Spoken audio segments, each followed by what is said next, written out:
Well, thank you for being here. I'm excited as we wrap up this series on about control freaks. It's really a series about God's sovereignty, His control over everything, and how freaked out we get when we feel like we're not in control. And so we're going to wrap up this series today. It's based on this idea of God's sovereignty, and we define sovereignty this way, that God has the power and authority to do or allow all that God desires to do or allow. Like He has complete power and authority to do or allow all God desires to do or allow. And that we like that idea when we talk about it in terms of blessing and favor, because we like the idea that God has power and authority to bless and to favor. And if God desires that, He does it. We like that. But we run into difficulties when we talk in terms of pain and trouble. Because if God has the power and authority to do all that God desires to do or allow, why would God desire to do or allow pain and difficulty? And so we like the idea of sovereignty, that God has power to do all the good stuff. It's difficult for us to come to terms with when we talk about the difficult stuff. Because if God has all power and authority to do all God desires to do or allow, why would He allow and do stuff that's not fun? Does that make sense? You understand?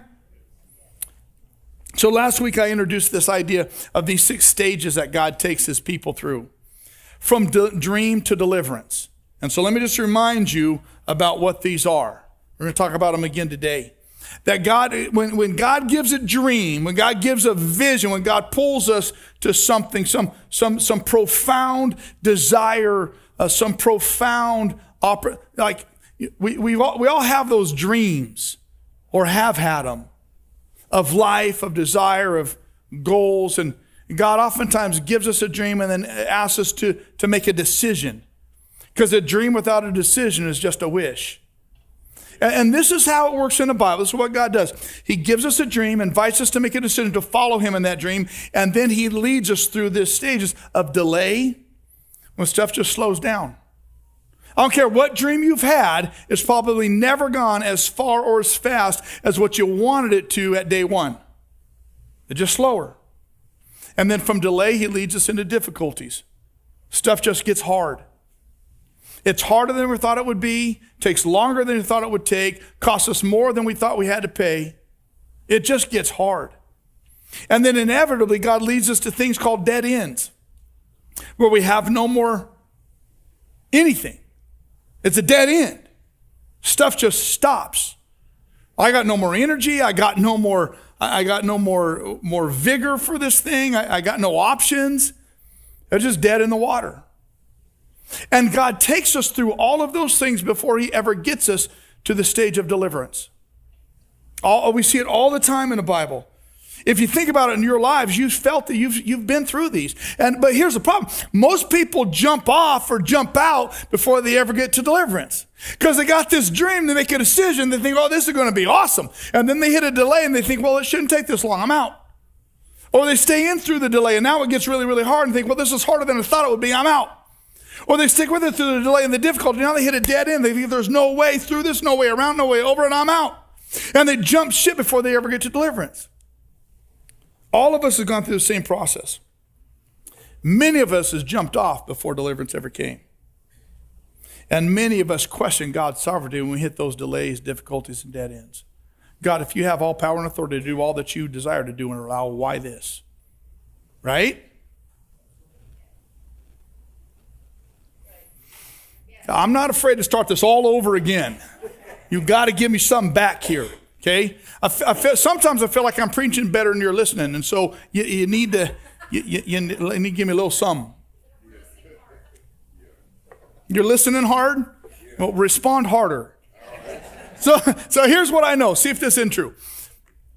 Faith is easy when it's theory, and it's more difficult when it's up against a dead end. That was a better response. Thank you. So like we can talk about faith all day long. We can talk about dreams. We can talk about decision all day. But the moment you hit a dead end, now it gets real and now it's hard. Here's what I know. Part of what makes God smile is how we handle dead ends. Part of what makes God smile is how we handle dead ends. How do I know that? This is one of the reasons why God orchestrates and allows dead ends by his sovereignty in the lives of his followers. It's because it gives us an opportunity to respond with this thing called faith. Because here's what I know. Hebrews 11:6, without faith, it's impossible to what? To please God, to make God smile. Because anyone who comes to him must believe that he exists and that he rewards those who earnestly seek him. So part of the reason God orchestrates dead ends and allows dead ends is to give us an opportunity to respond in faith, because faith is the only way we make God smile. So those delays, difficulties, dead ends that we face, they may just be orchestrated by God to give you an opportunity to make him happy. Not because you're hitting a rough spot, but because you have the opportunity then to respond in faith, by faith. You understand? And so when we hit these delays, difficulties, and dead ends, and we jump off, we don't respond in faith, and God's like, you missed it. I set you up, man. When we hit dead ends, faith has got to move from theory to practice. See, it's easy to say, if God is for me, who's against me? But when we face a dead end, it seems like even God is against us. See, it's easy to say, no weapon formed against me will stand. But when you're looking down the barrel of a dead end, that's scary. See, it's easy to say that I believe in a God who parts the waters of the Dead Sea. But when I'm standing at the shore, looking at the sea that isn't parted yet, something different. So faith is easy when it's theory. More difficult when we hit a dead end. But it's at the dead ends when faith comes alive like no other place in life. And because it's only by faith that we please God, dead ends are actually vital to our faith and to pleasing him. And dead ends are vital to seeing and experiencing miracles by God in our lives. Without dead ends, we cannot please him. Without dead ends, we do not see his hand move in miraculous ways. Here's what I know. If you study the Bible, you'll see God takes his people from dead end to dead end to dead end. Here's what I know. That if you study the Bible, you'll see God's people of old respond with faith at every dead end. And here's what I know. God sits back and smiles. But here's also what I know. If you study our lives, you will see that God takes us from dead end to dead end to dead end. And here's also what I know. That if you study our lives, most often we respond with fear and doubt and worry. And God doesn't smile. Last week we looked at the account of Moses as he led the people of Israel out of captivity in Egypt, out of slavery, straight in to the dead end of the Dead Sea. All by God's sovereign design. He lined it up that way. This week, we're going to look at Joshua, who is now the new leader of the nation of Israel after Moses led them out of captivity. Now they've gone through the desert, and now God, by his sovereignty, is leading the people through Joshua to another dead end, at another body of water. Very similar accounts. Moses leads the people to the dead end of the Dead Sea. Joshua leads the people through the dead end of the Jordan River. Now we got to be very careful. Teach a little bit about God. We got to be very careful in thinking that because God moved this way this time, God's going to move the same way next time. We think that because God did it this way that time, God's going to do it this way the next time. Let me tell you something. God is always original. He always is original.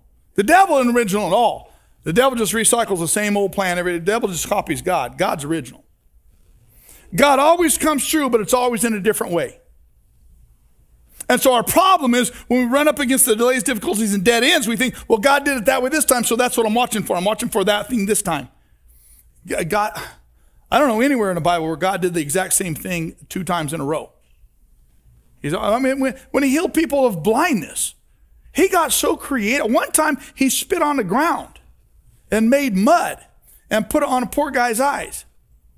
The guy was blind.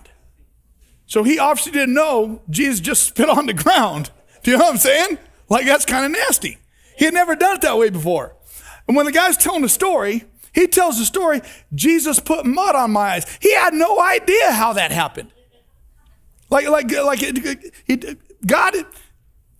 he doesn't have to do stuff the same way. So we start watching for, well, what did you do last time? That's what I'm going to expect. And so here they are for this body of water. And this is how it goes down. Joshua chapter 3. Early in the morning, Joshua and all the Israelites set out from Shittim and went to the Jordan, where they camped before crossing over. Now the Jordan is at flood stage all during the harvest. So Joshua's leading the people, leads them to the Dead Sea, to the Jordan River, and the Bible tells us the river's at flood stage during this time. Now, God in his sovereignty, just think biblically and historically for a minute with me. God in his sovereignty took his people out of the nation of Egypt to the dead end of the Dead Sea, and then he parted the waters, so they went from the dry ground of the shore to the dry ground of parted waters and water. None of them got their feet wet. Right? And that's how it worked back then. So now, God in his sovereignty does a very similar thing in getting them he gets them to the edge of the promised land and takes them up to the dead end of a river at flood stage. What do you think is going through the people's minds? How are we going to get across it? What's going through their minds? Oh, yeah. What's going through their minds is, okay, we've been here before. Like, we went to the Dead Sea. There's no way across. God parted it. It's all good. Thinking God's going to do it the exact same way. You know what the Jordan River is normally like? Without harvest, without flood stage? It's a long, but it may be at its widest point. And it's not very wide at all at any point, but at some points it might be, 80, 90 feet. I've been there. And it's not like the Rio Grande, it's just, and most of it's pretty shallow. There might be pools in it that might be 9, 10, like a swimming pool deep. And so but at flood stage, around harvest time, right when God in his sovereignty, when he took the people to the river to cross it, it's well over 100 feet wide and vastly deeper than 10 feet. And so I've got this video I want to show you of what it could have potentially been like. Now, we don't know because that was a long time ago and they didn't have cell phones to take selfies back then. But as best we know, this is pretty similar to what the Jordan River was like at flood stage.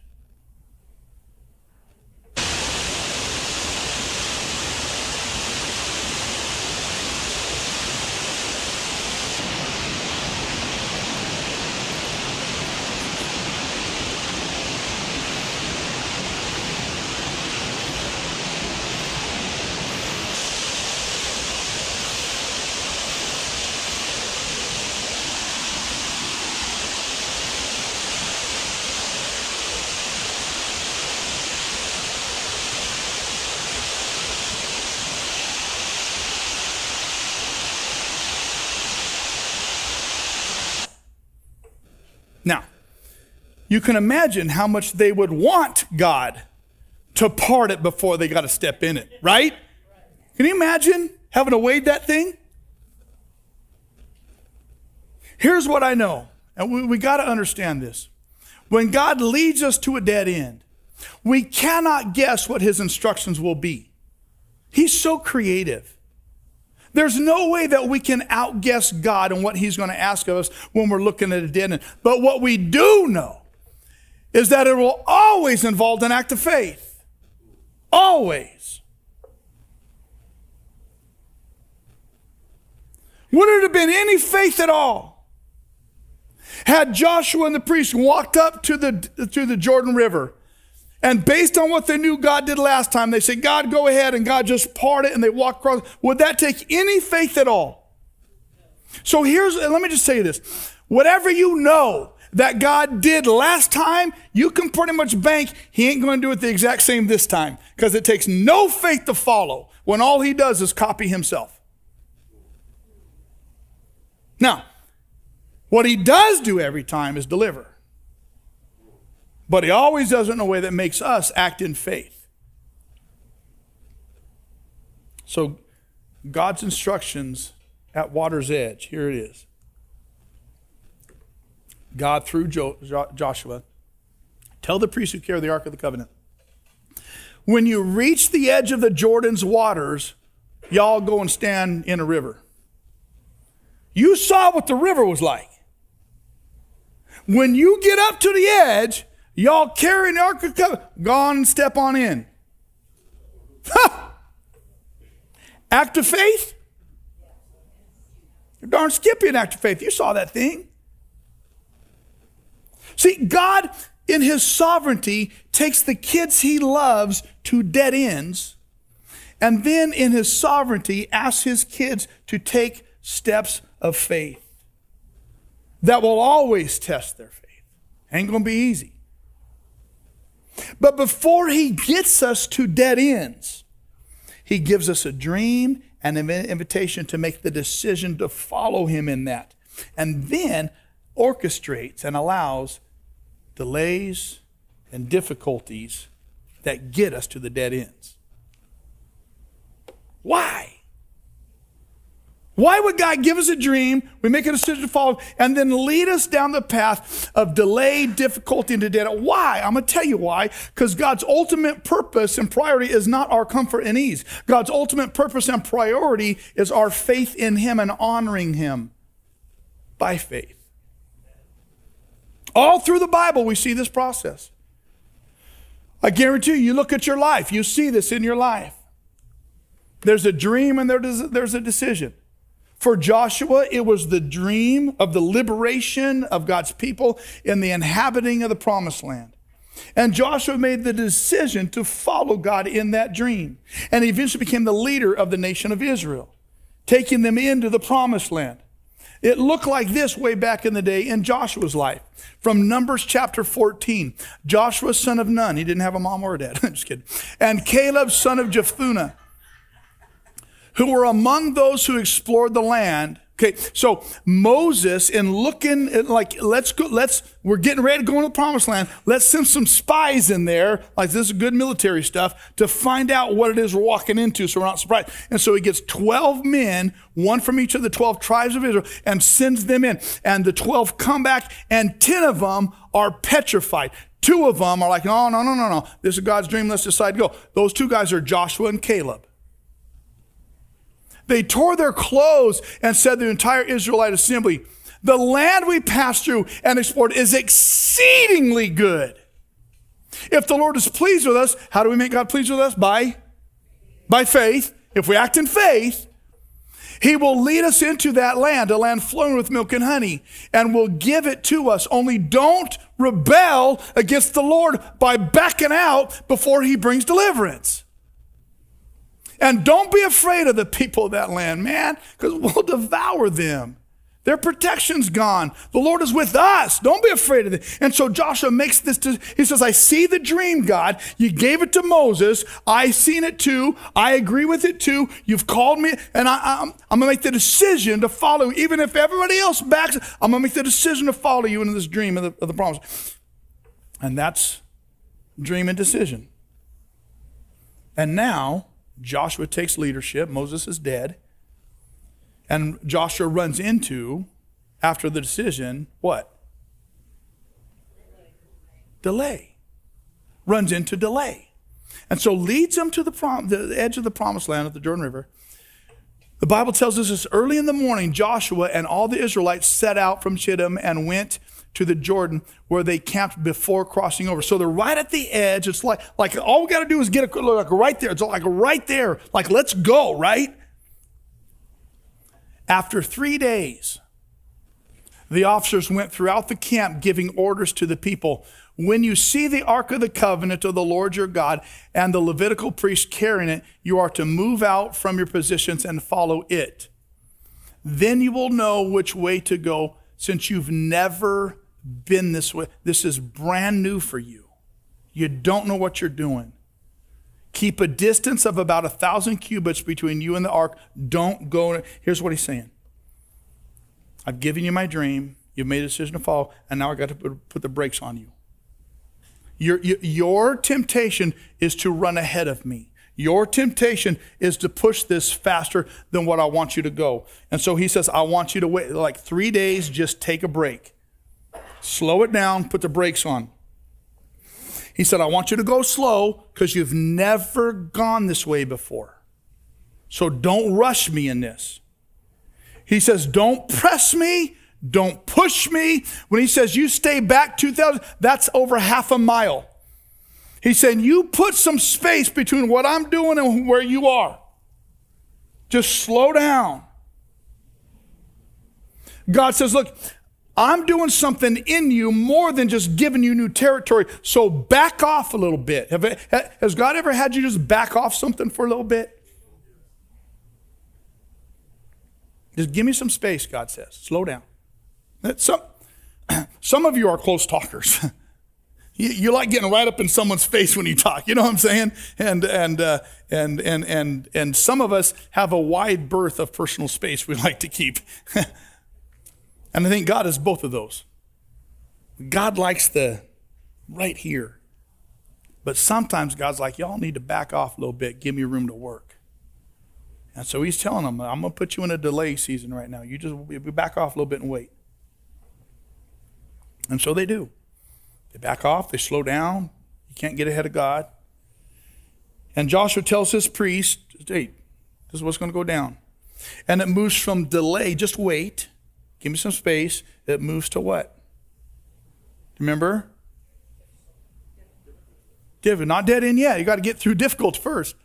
It moves to difficulty. Stuff gets hard. And so Joshua tells them, tell the priests who carry the Ark of the Covenant, when you reach the edge of the Jordan's waters, go ahead and step in it. Well, now you saw what the Jordan was like. Step in that. And as soon as the priests who carry the ark of the Lord of all the earth, set foot in the Jordan, its waters flowing downstream will be cut off and stand up in a heap. Okay, no, wait a minute. Let's think what's gone down here in these people's lives. When Moses walked through the desert and got to the Dead Sea, all Moses had to do was hold out his staff over the Dead Sea. And the Bible says a wind blew all night long. Moses just stood there. I'm sure drinking coffee so he could stay awake the whole night. And then the wind blew and the water split and they just walked across on dry ground. But these poor priests, they're told, carry this big old heavy box and y'all step in the river. Can you imagine? They're probably going, okay, time out here. Moses, he wasn't even carrying nothing. Like he had a stick. And all he had to do was stand there and hold like this and just wait a little while and feel the wind blow and watch the water and then just what? What? Y'all watch Stranger Things? Yeah, you're going to admit that in church? Yeah. Yeah, I watch it. I mean, like I'm sure the thing, why can't you just do an L thing? Blah! You know, and then it just split and you just were good. See, stuff just got difficult for them. Right? How are they even going to get down the bank carrying that? They're not allowed to touch that. They got to carry it on poles. So how are we going to carry these four guys on poles and walk down the bank without falling in? But God isn't done with them. He's taking them through delay. He's taking them to difficulty. He's not done yet. Because he's got to take him to a what? You got to take him to a dead end still. And so God tells him. Just notice what the Bible says. God said, step in, the waters will be cut off, and stop flowing.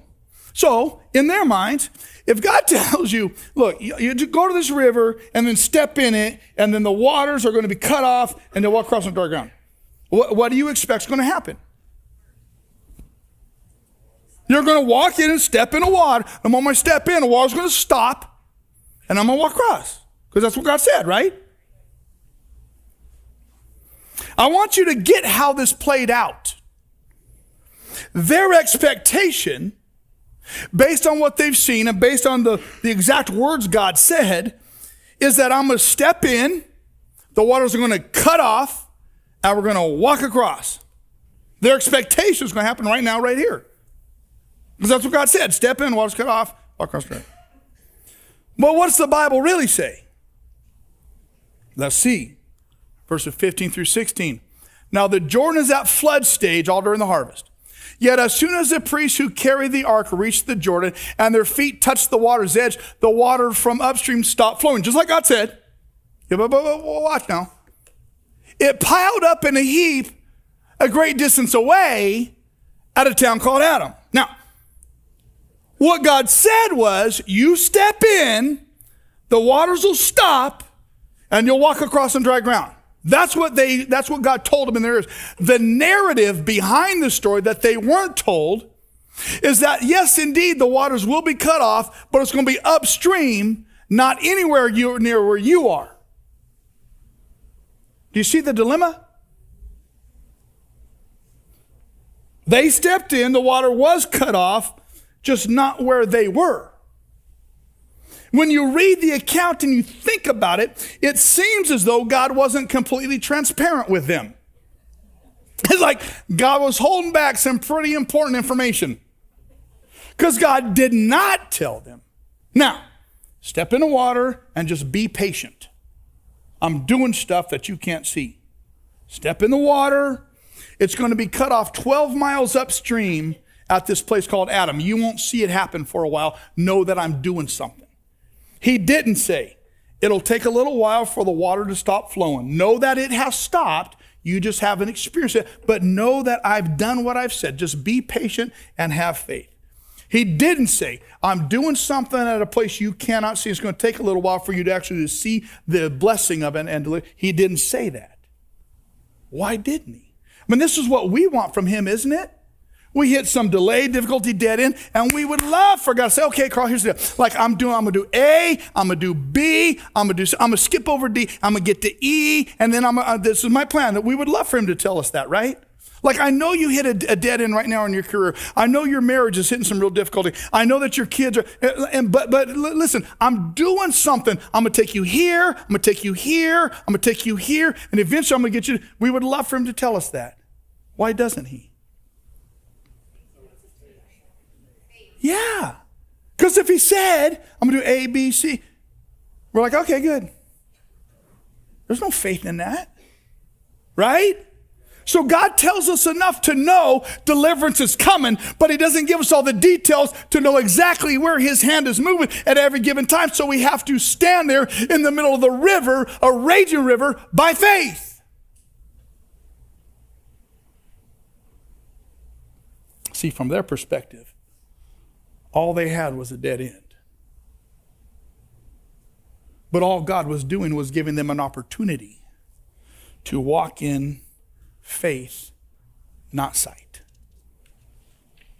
He was giving them an opportunity to make him smile. Here's what I know. This is really important. Sometimes God takes us through dead ends into deliverance pretty immediately. It might take a night. Water parted. God does it quick. We can feel the wind. We know something's moving. We can see God orchestrating, and it all makes sense. Other times, God's deliverance takes time. This is what I came up with.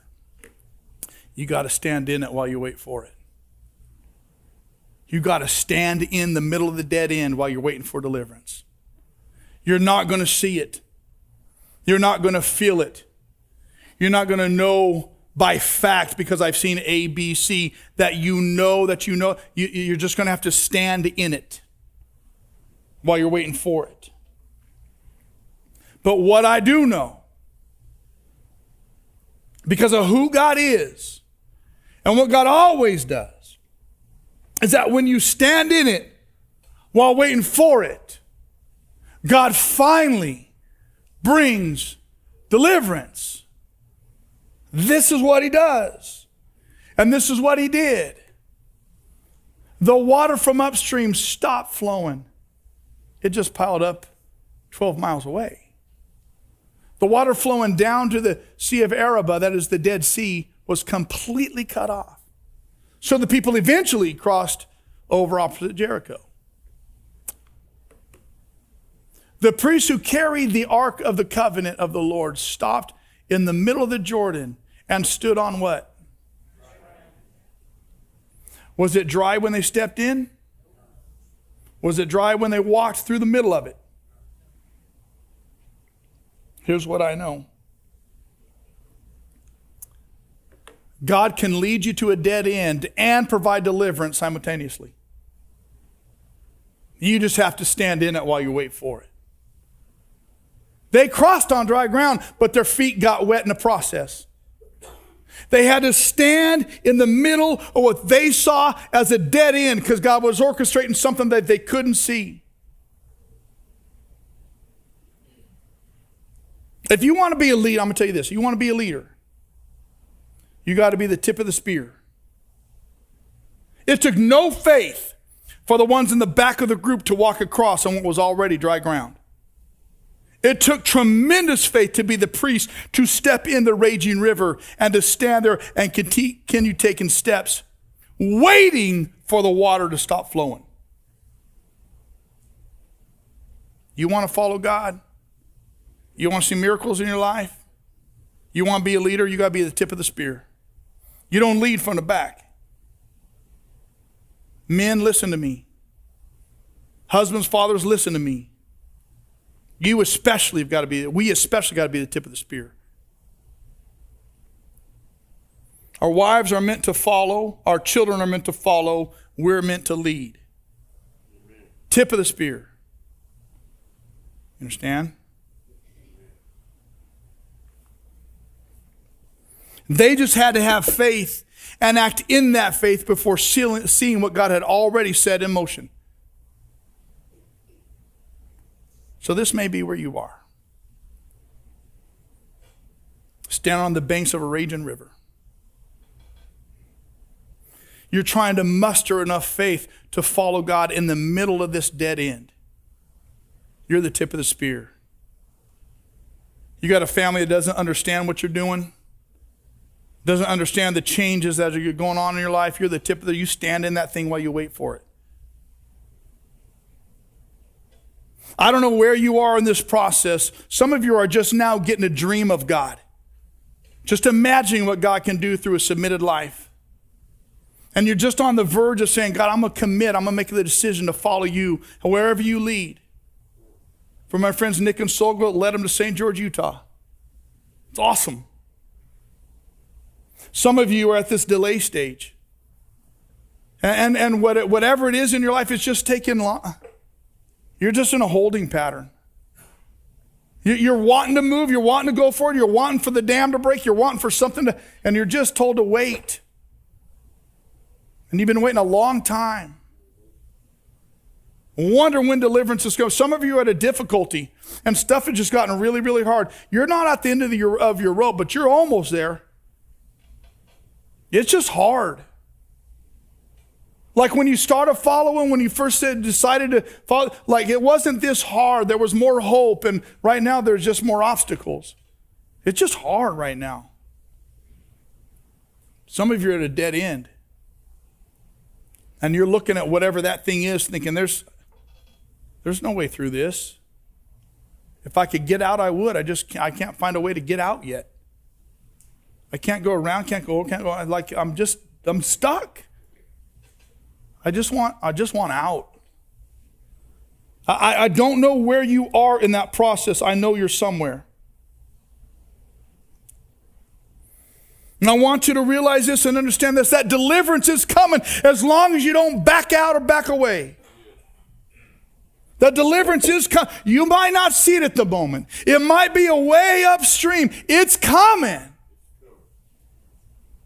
It might look different than what you thought it would be. It might be different than what you hoped it would be. It might be different than what it was when you start, but it's coming. Move in faith and stand in faith, because God has already orchestrated your deliverance if you don't back out and back away from Him. And it's in that faith that God smiles. And it's in that faith that God takes great delight. And it's in that faith that God always rewards. Deliverance is coming. Do you understand that? Don't back away. And don't back out. So today, I'll give you the opportunity to make 4 commitments as we wrap up this series. The first is this. Commit to submitting to God's sovereignty. Like wherever that sovereignty has led you, to a dream, to a decision, to a delay, to a difficulty, to a dead end, just commit to submitting to His sovereignty. God, you know, I submit to your sovereignty. I'll make a decision to follow you. God, you've led me to a delay. I trust you. You go your time frame, not mine. I'm going to submit. God, you led me to a difficulty. It's a lot harder than I thought it would be. But I trust your sovereignty. God, I'm staring at a dead end. Never thought I'd be here. But I'm going to stand in it while I wait for it. I'm going to submit to your sovereignty. Because I know that by your sovereignty, deliverance is coming. So the first thing is just simply submit to God's sovereignty. The second thing is to commit to walking in and walking by faith, not by sight. Quit letting what you see in your life right now dictate your future. Walk by faith, not by sight. Father, I don't see it, but I know. If I based my life on what I saw, deliverance is a long way off. But by faith, I know it's coming. Because it's by faith that you please Him. You understand that? The third thing is this. My friend JD told me this many years ago. If you're doing something stupid, stop it. It's pretty biblical advice. Sometimes we hit delays, difficulties, dead ends because we're stupid. And we're doing stupid stuff. The Bible calls it sin. So if you're doing stupid stuff, stop it. And your commitment is, Father, I'm sorry. Sin in my life, I'm sorry. I've been stupid for a long time. Forgive me of my sin. The fourth thing is this. Choose to do things God's way. Choose to do it His way. God, I've tried my way long enough. As autumn as it might say, you might take me to tell me to step in a region. I'm going to do it your way. And know that your deliverance is coming. It's coming. I want you to pray with me. I'm going to walk through these 4 commitments. If there's one or all of them you want to make in your own words, I invite you in this moment to say, Father, I'm going to submit to your sovereignty.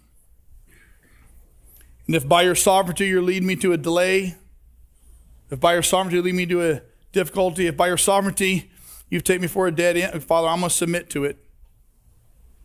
I'm not going to kick against you anymore. I give you permission. I'm going to back off. Put me in a season of delay. Put me in a season of difficulty. Put me in a season of delay. If that's what brings about your deliverance, Father, I submit. Make this commitment. Tell him, Father, I'm gonna walk by faith. I've let what I've seen dictate who I know you to be, and I'm sorry. By faith, I'm going to trust. By faith, I'm going to follow. By faith, I'm going to believe. Tell him, Father, between me and you, God, I admit I've been doing stupid stuff that I know I shouldn't. It's cut off my conversation with you. Forgive me of my sin. Thank you that you love me regardless of that, but I'm sorry because I've allowed my sin to interfere with my relationship with you. I confess it before you. Forgive me. And then tell him, God, best I know how, I'm going to do it your way. as best as I know how. If you call me to step in a river, I'm going to be scared to death, but I'm going to do it. You call me to stand in it while I wait for it, I'm going to get impatient at times, but I'm going to do it. I'm going to do it your way. Because I know that my deliverance is coming. I know what your word says. Where does my help come from? My help comes from the Lord, the maker of heaven and earth, the parter of seas, the stopper of waters. I'm going to do it your way because I know that my deliverance is coming. Father, some of us in this place have made those commitments today. Father, I pray for us that you would remind us that through the dream, through the decision, through the delay, through the difficulty, and even in the midst of dead ends, that you've promised deliverance. And I thank you that the deliverance lasts longer than any of the others. If we're in delay, deliverance lasts longer. If we're at difficulties, deliverance lasts longer. If we're at dead ends, Father, we know that deliverance lasts longer. And so this morning we are yours. Bring your deliverance. Let the waters not overtake us. Bring your deliverance. We trust you and we submit to your sovereignty. Amen.